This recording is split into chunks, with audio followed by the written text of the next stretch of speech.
Sa nalalapit na PBL All-Filipino Conference, ito ang mga dapat abangan.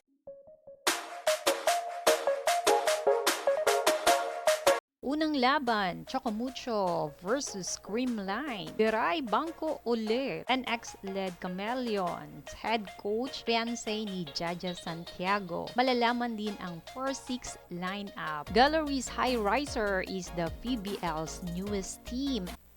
Sa simula ng liga ngayong Oktubre 16, kasalukuyang taon, ang unang maglalaban ay ang Creamline laban sa sister team nila na Chocomucho.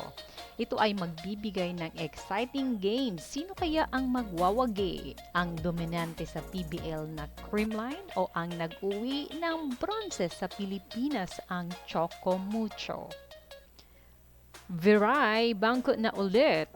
Posibleng bumalik na naman si Beray sa bench matapos na nagpakita ng kakaibang husay si Tolentino sa training practice. Si Beray at Tolentino parehong mahusay na players ng Chocomucho Flying Titans. Si Tolentino ay matangkad at magaling mag-block. Si Beray may floor defense. Ubi fans nagbigay ng sari-saring pahayag. Fiancé ni Jaja Santiago ang bagong head coach ng NX-led Chameleon.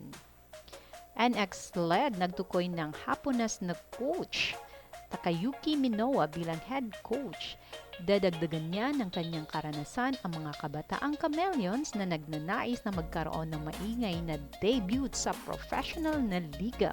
Ang kanilang coach ay bahagi ng coaching staff ng V-League Division 1 team ng Saitama Ego Medics bilang assistant coach sa loob ng 7 taon.